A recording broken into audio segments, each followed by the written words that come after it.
minhas amigas, meus amigos, queridos irmãos e irmãs, formulamos votos de muita paz.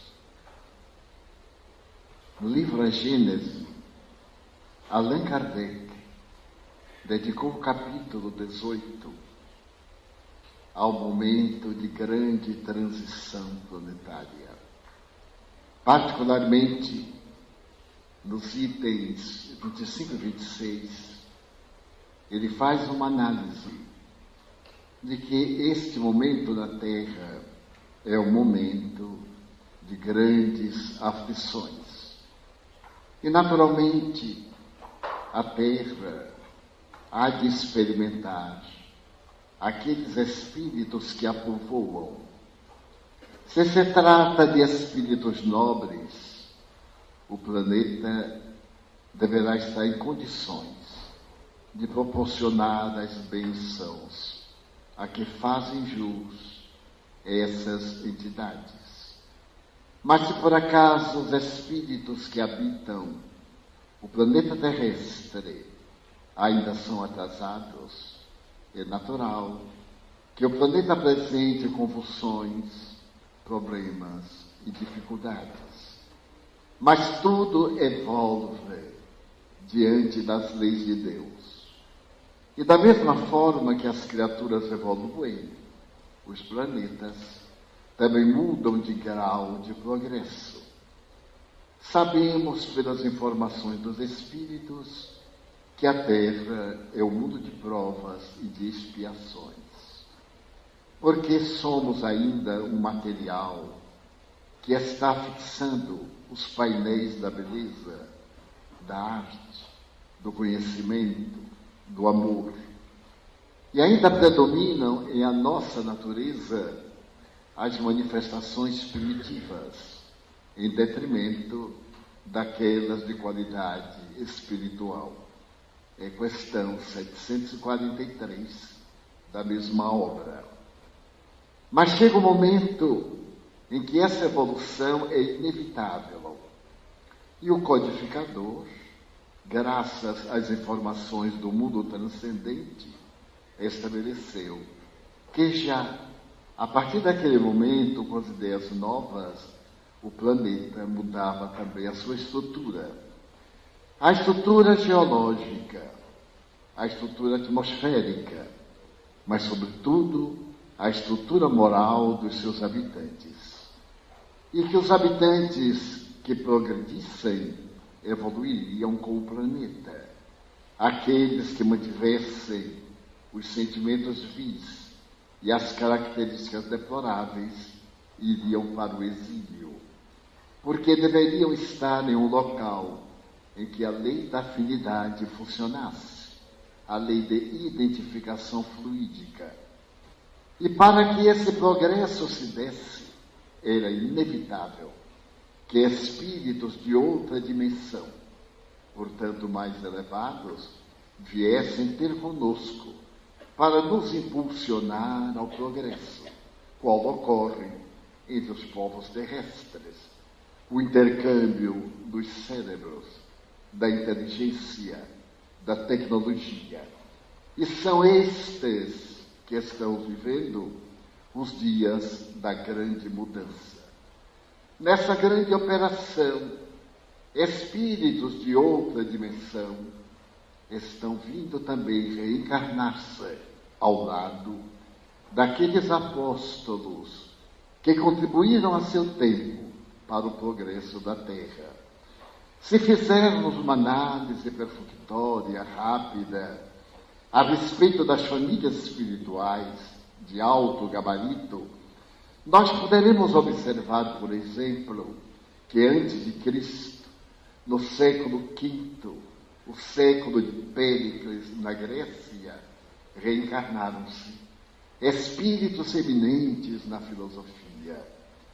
Nesse período do século V, que foi considerado o período áureo da humanidade, nós vamos encontrar Sócrates, Platão, Aristóteles, mas também aqueles que se opuseram às leis do espiritualismo, que procuravam demonstrar a realidade da vida nos padrões da matéria, sem uma visão idealista ou espiritual que traziam Sócrates e os seus amigos.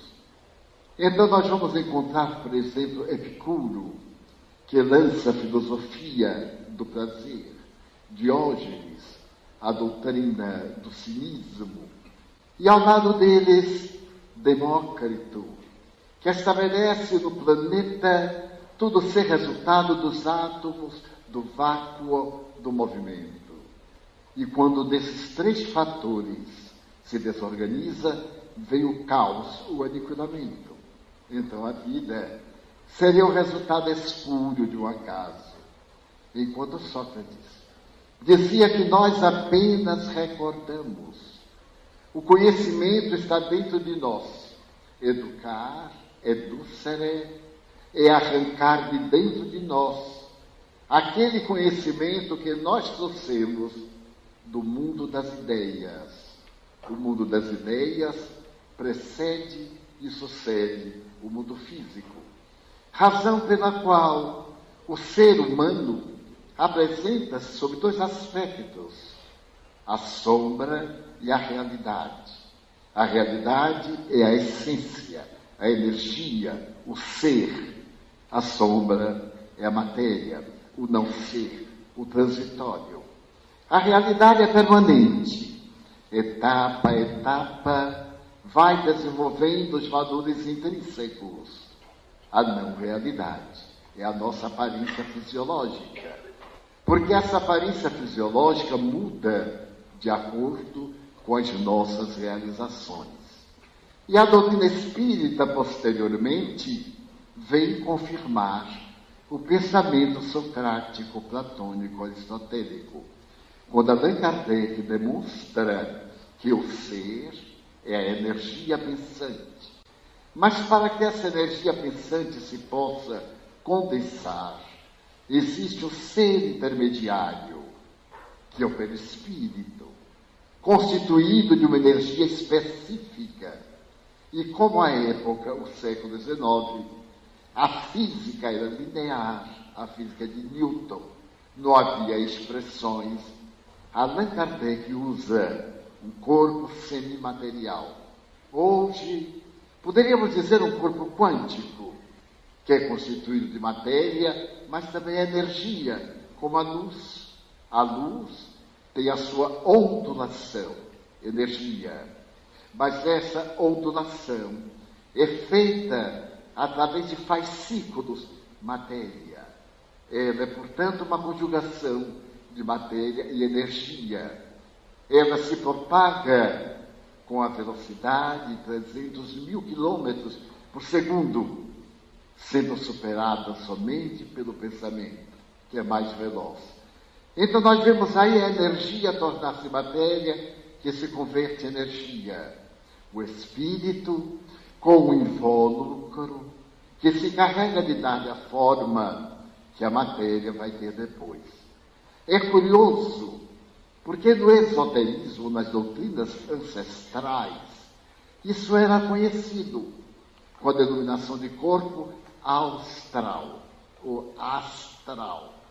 Corpo de energia fluídica, mais grosseiro do que o corpo de energia pura, o espírito.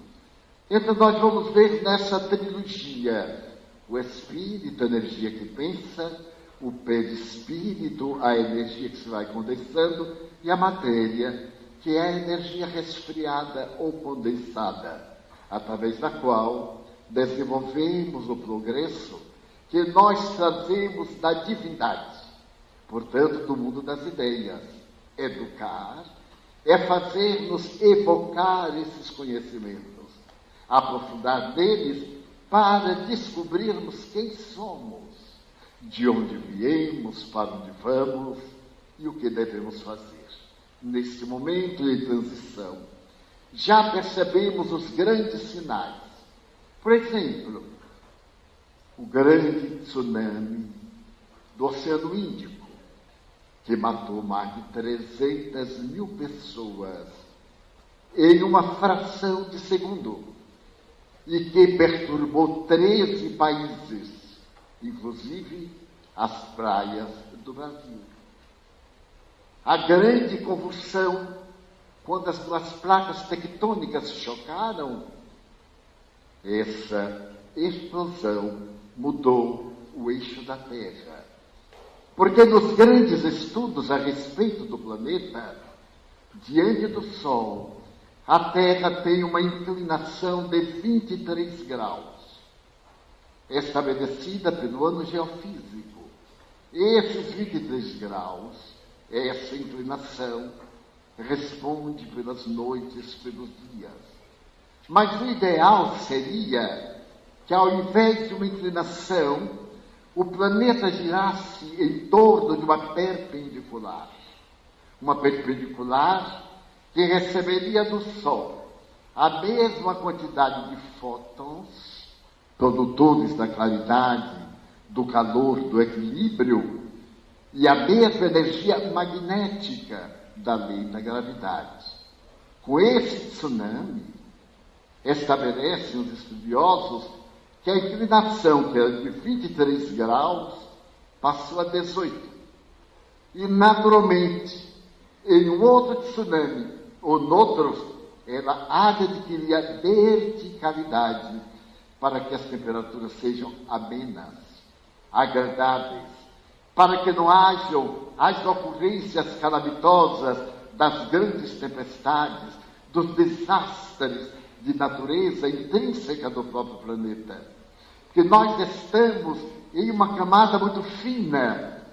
Na parte interna, nós estamos numa combustão de mais de 11.000 graus centígrados.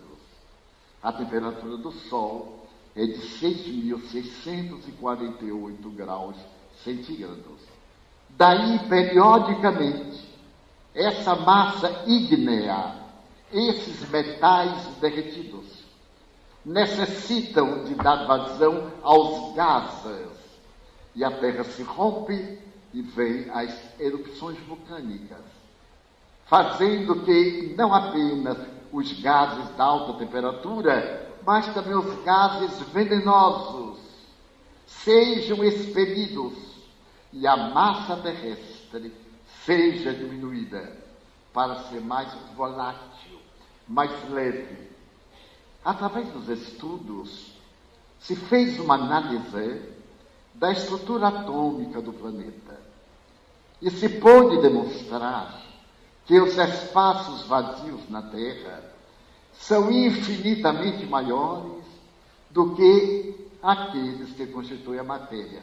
Por exemplo, se retirassem todos os espaços vazios da Terra, a massa seria do tamanho de uma bola de tênis.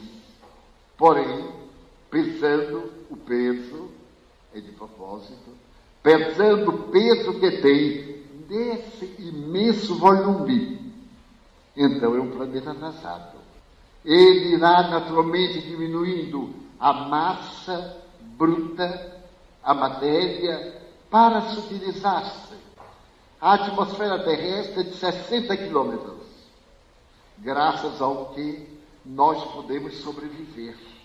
Porque diariamente caem aerólitos, estrelas cadentes, e ralam na atmosfera. Se não tivesse esse atrito, esses aerólitos, meteoritos, cairiam na Terra numa média de 50 milhões por dia. E tudo seria destruído. Foi assim no princípio. A chuva de meteoros, as camadas densas, a umidade tremenda, resfriada, e depois os gases consolidando-se. Esse processo de evolução, como dissemos, vem através de famílias espirituais. No século V de Péricles, nós tivemos o apogeu da literatura no Ocidente. 500 anos depois, quando vem Jesus, nós temos novamente a descida desses espíritos para ampliarem os horizontes da Terra. Tito Livio, Mecenas, Virgílio, os grandes cantores da filosofia pré-cristã. Nesse momento, vem Jesus. e estabelece o primado, a base da transformação do mundo em um reino de paz, de harmonia e de bênçãos. Mais tarde, por volta do século IV, veio uma nova erupção de seres espirituais. São os mesmos. Eles reencarnam, dão um grande passo. A humanidade absorve e eles vêm adiante. Vamos reencontrá-los por volta do século XI e XII, o período de Francisco de Assis, de Dante Alighieri. Mas logo depois, a Renascença italiana, as grandes navegações, 1492, 1500, a demonstração da Terra ser uma circunferência, e naturalmente as artes, a literatura, principalmente italiana, a Renascença. Por que Renascença? Porque trouxe de volta aquela cultura desses aos quais nos referimos, porque foi o grande período do obscurantismo, a Idade Média, a ignorância, 1000 anos de ignorância, de selvageria, de crueldade religiosa. E logo uma queda. No século VII, veio Lord Bacon, acompanhado de inúmeros cientistas que se rebelam contra a religião. São os mesmos. No século XIX, a ciência arrebenta as amarras. É fascinante notar Pasteur. Ele não é médico e deseja, na Sorbonne, introduzir o seu pensamento, porque o cólera, como a hidrofobia, matavam mais de 1 milhão de pessoas por ano na Europa. E ele, examinando os cães, faz a vacina antirrábica e até hoje salva milhões de pessoas. Mas vem Koch e também descobre o bastonete da tuberculose. A tuberculose, chamada peste branca, matava 3/4 partes da humanidade.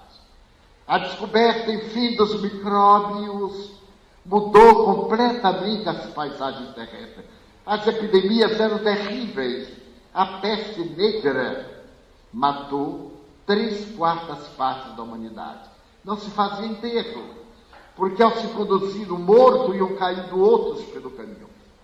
Até que, da forma que apareceu essa peste, através de um rato, numa cidade inglesa, também desapareceu. Por quê? Porque esses vetores das doenças já não eram necessários ao processo de iluminação da humanidade. Nós vimos a gripe espanhola, que é mais recente, 1918. Então nós vamos ver que uma modesta gripe quase destruiu a humanidade. Mas veio então a ciência e criou as primeiras vacinas. Mas apesar disso, nós vamos encontrar mais tarde outra gripe, a gripe dos porcos, que por pouco não destruiu a sociedade. Minha mãe morreu dessa gripe, chamada a gripe asiática, por volta de 1978. Mas aí também a Terra foi invadida por um número imenso de sábios, de filósofos. O século XIX é um oceano de estrelas. Aí aparece o Espiritismo. Como a grande luz, aparece a homeopatia. Um homem tem a ideia de que um semelhante cura um semelhante e realiza experiências em si mesmo, absorve as dores da enfermidade. E então, numa frase latina, ele vai definir a medicina do porvir: similia similibus curantur. Um semelhante com outro semelhante cura. E hoje, a homeopatia, que foi muito menosprezada até os anos 50 do século passado, adentrou-se nas academias e hoje não é mais uma doutrina marginal, é clássica, ao lado das grandes medicinas paralelas, que nos vem convidando a medicina psíquica, a isso que o Juan nos falou, a superação dos hábitos mentais, dos vícios antropológicos, das necessidades animais, pela mente que é capaz de produzir doenças simulacro, quer dizer, doenças que não são doenças, e através dessas fixações mentais, criar parasitas, ideoplastias, em torno de nós, formações fluídicas que nos atacam, que nos levam a transtornos mentais, a distúrbios psicológicos e a estados psiquiátricos. Quando, então, os espíritos nos invadem a casa mental e dão-nos lugar às obsessões. Surge, na homeopatia, a língua universal, através de um homem que mora na Polônia, em uma cidadezinha chamada Białystok.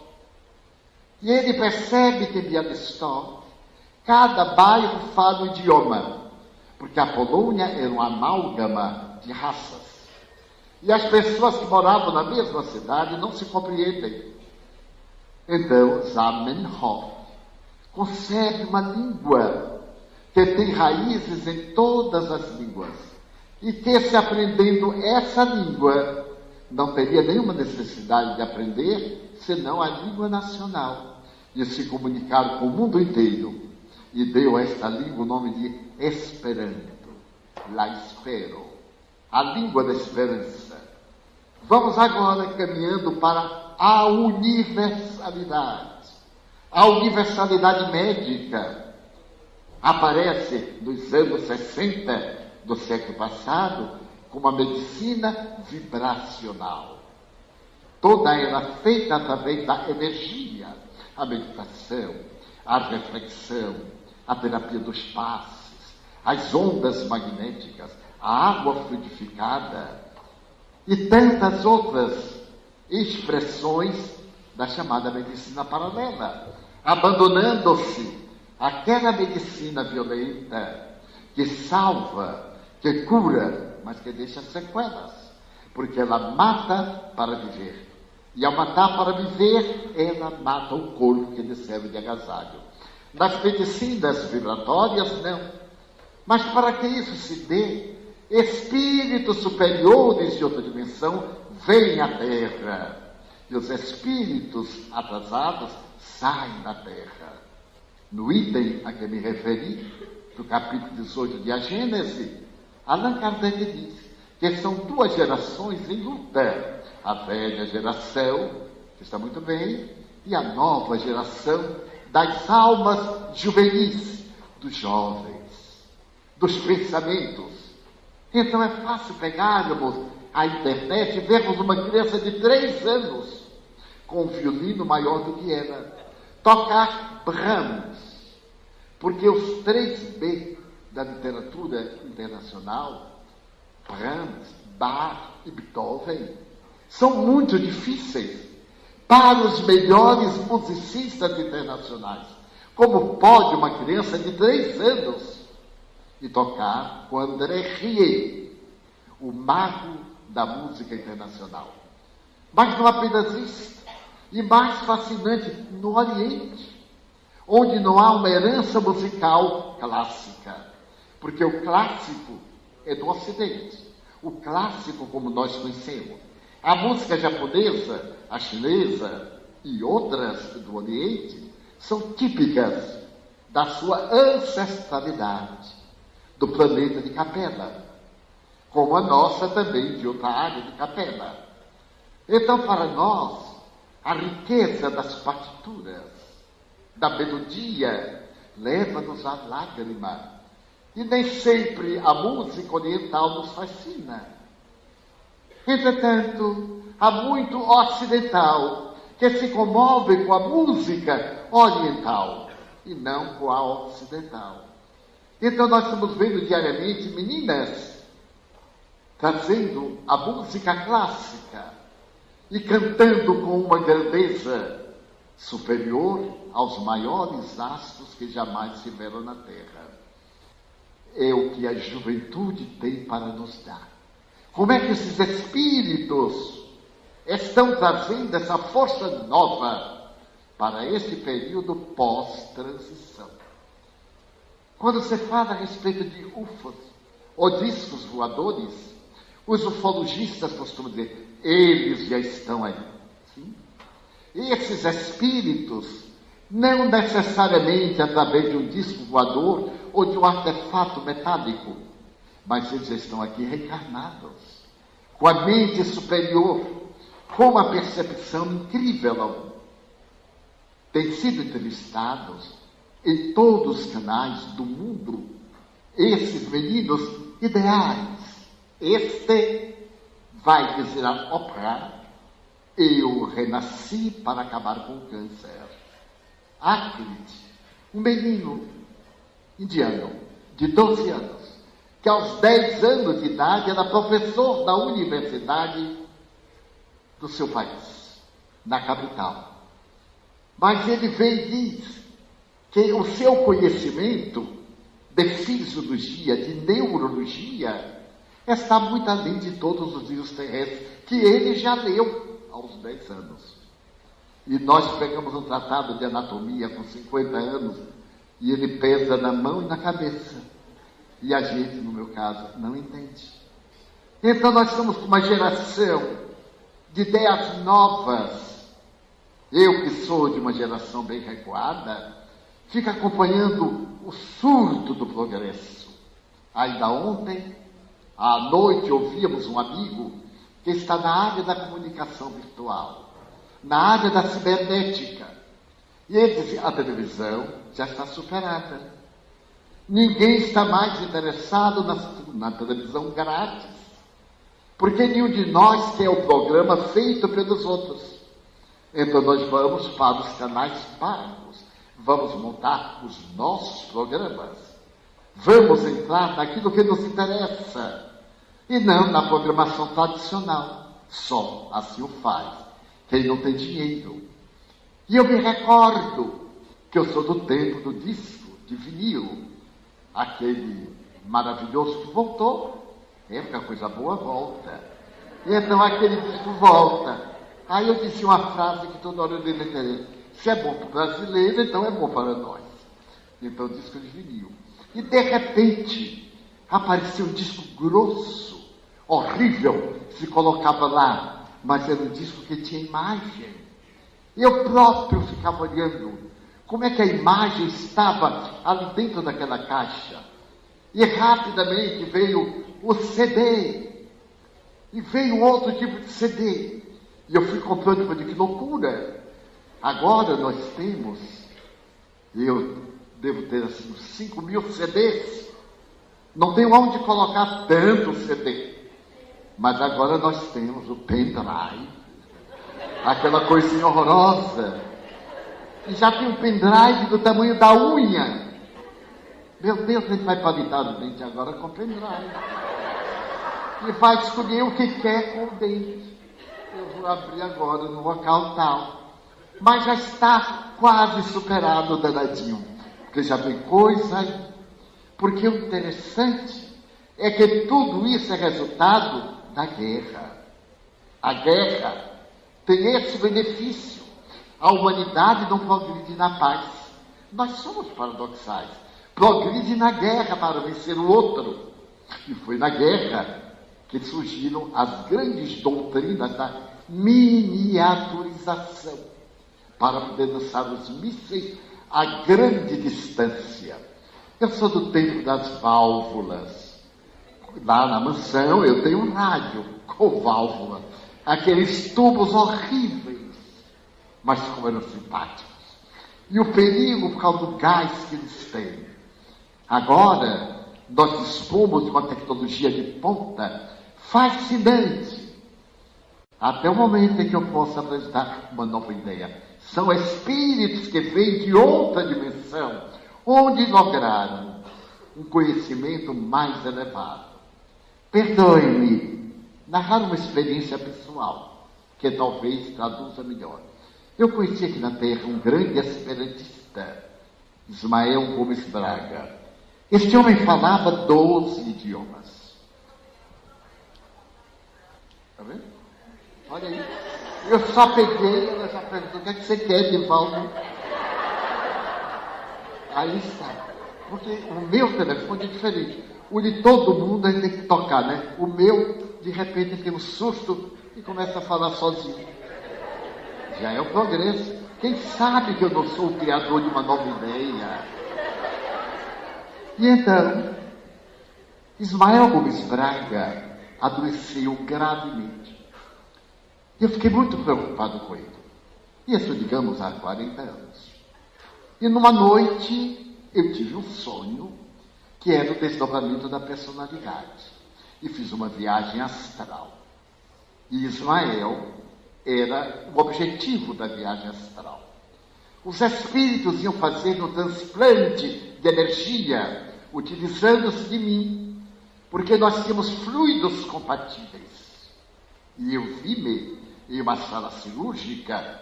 Os mentores prepararam uma aparelhagem especial. Ele era tabagista, era um fumante inveterado. E então colocaram determinadas ampolas numa ânfora enorme de cristal e catéteres no braço dele e no meu.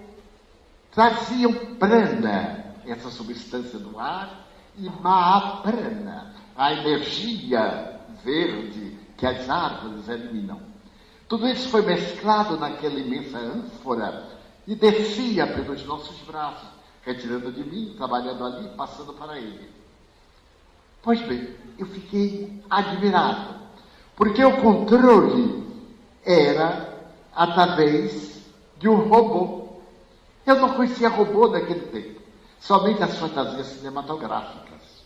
Pois bem, há poucos dias, eu acompanhei uma cirurgia cardíaca feita no Rio de Janeiro por um cardiologista cirurgião em Ottawa, no Canadá, através da robótica.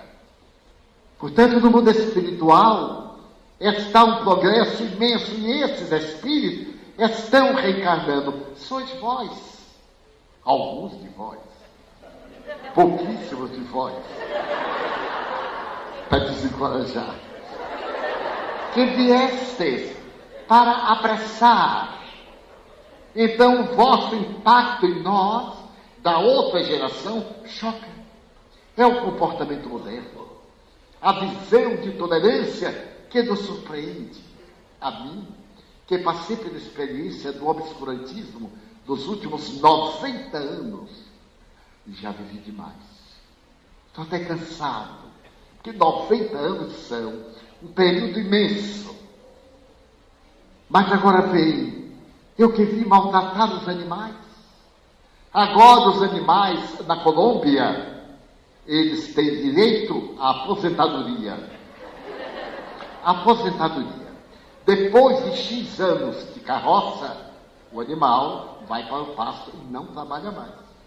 Esta lei foi proposta por um antigo toureiro, que foi vítima de uma chifrada em Cidade Real e ficou paralítico. Ele passou então, ao invés de matar o boi, a proteger os bois, a proteger os animais.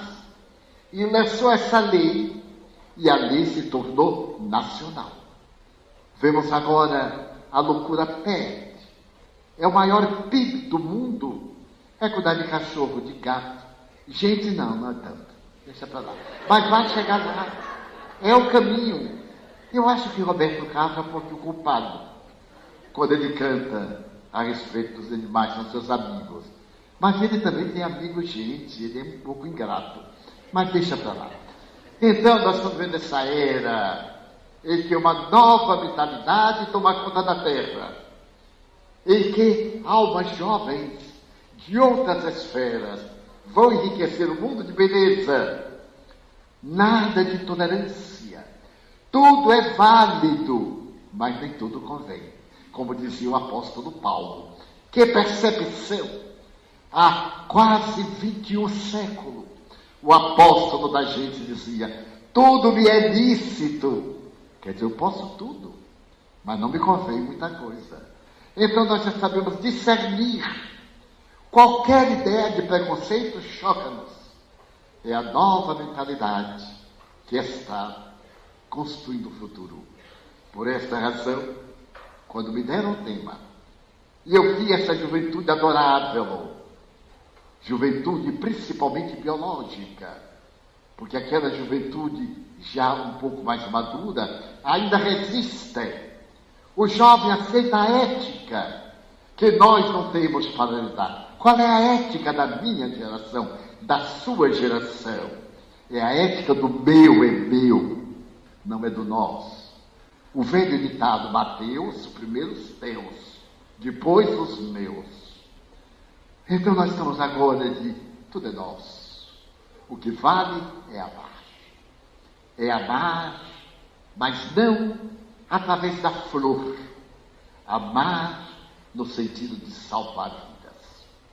Que fiquem essas palavras na sua mente, na sua imaginação, e cada um de nós se torne a nova era da transição espiritual que já chegou. E que se a gente não correr, perde o trem e vai ficar na estação para a próxima oportunidade. Muito obrigado.